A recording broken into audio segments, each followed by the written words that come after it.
My name is Elena Whitmore.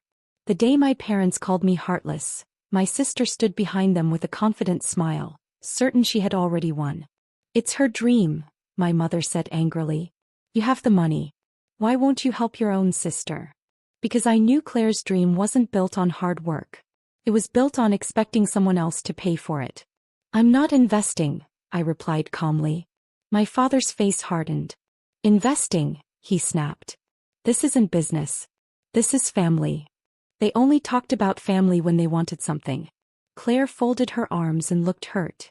You don't believe in me, she said softly. I did believe in her. I believed she would spend more than she earned. I believed she expected someone to rescue her. And this time that someone wasn't going to be me. I truly hope your business succeeds, I said. But I'm not paying for it.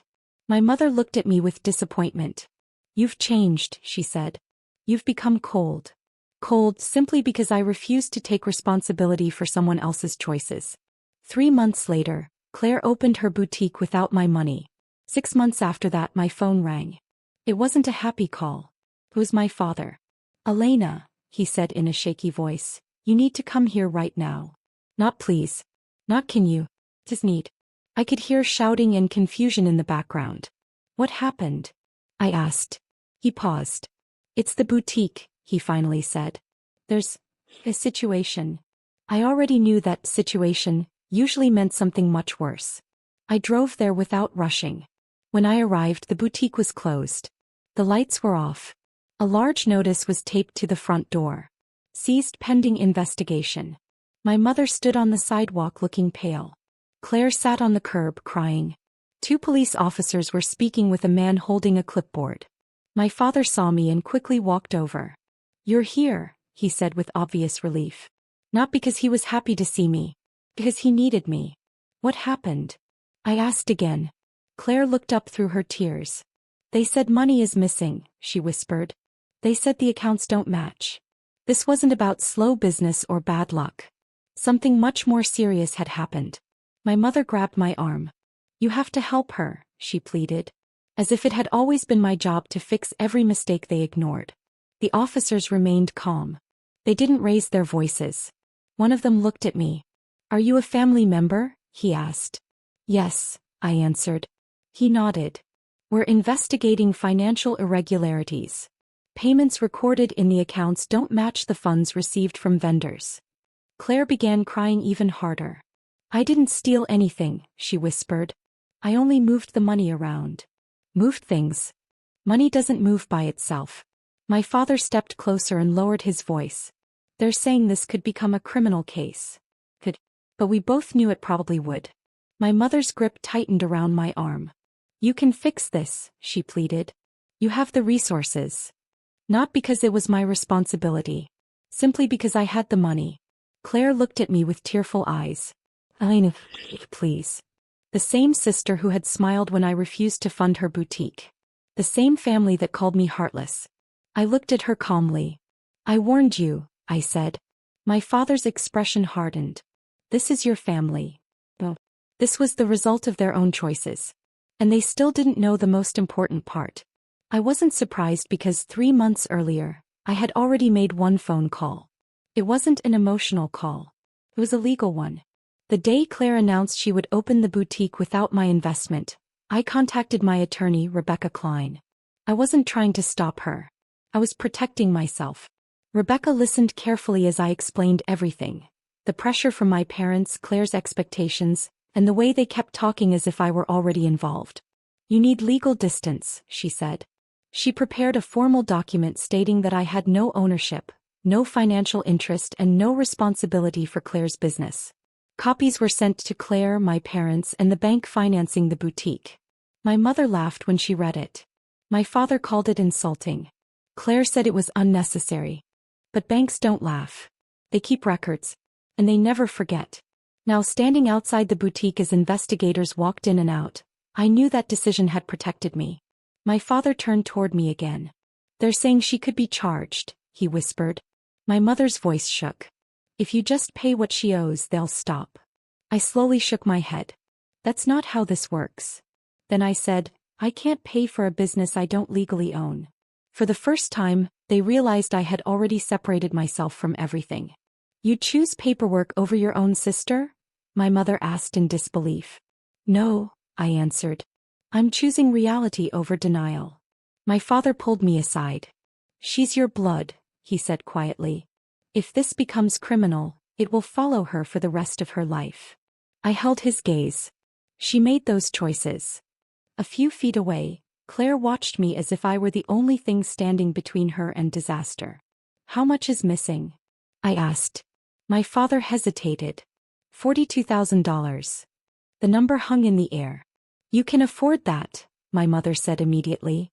"It's nothing to you." But it wasn't nothing. Paying it would erase responsibility. It would tell them someone else would always clean up the mess. "I won't," I said. Claire burst into tears. "You're going to let them arrest me?" I stayed calm. "No, Claire. You brought yourself here."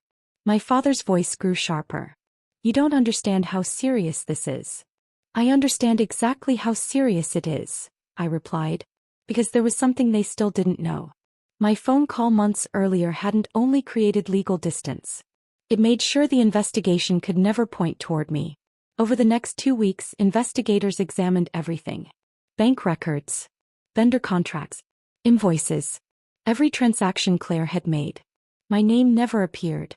Not once. Because Rebecca had done far more than file a simple notice. Rebecca had done more than file a legal notice. She created a complete paper trail proving I had refused to invest in Claire's boutique. Every document was dated, signed, and verified. The bank, the lenders, and everyone connected to the business had written confirmation that I was not an investor, not an owner, and not responsible for any debts. My parents never understood how important that was. Instead, they kept calling. "You need to rethink this," my mother said one evening. "This will ruin Claire's life." Her life. Not mine. Not the life I had spent years building while they dismissed my hard work as selfishness. A few days later, Claire called. She wasn't angry. She wasn't blaming me. She was crying. "They're talking about criminal charges," she whispered. "They said I intentionally misreported the accounts." I stayed silent. Nothing I could say would erase what had already happened. "You could still help me," she said quietly. "I could. But helping someone isn't the same as rescuing them from the consequences of their own choices." "I can't stop their investigation," I answered calmly. For the first time, Claire understood something she had never considered. I wasn't standing beside her in this case. I was completely outside of it. Practiced. A week later, the official notice arrived. It wasn't sent to me. It was delivered to Claire.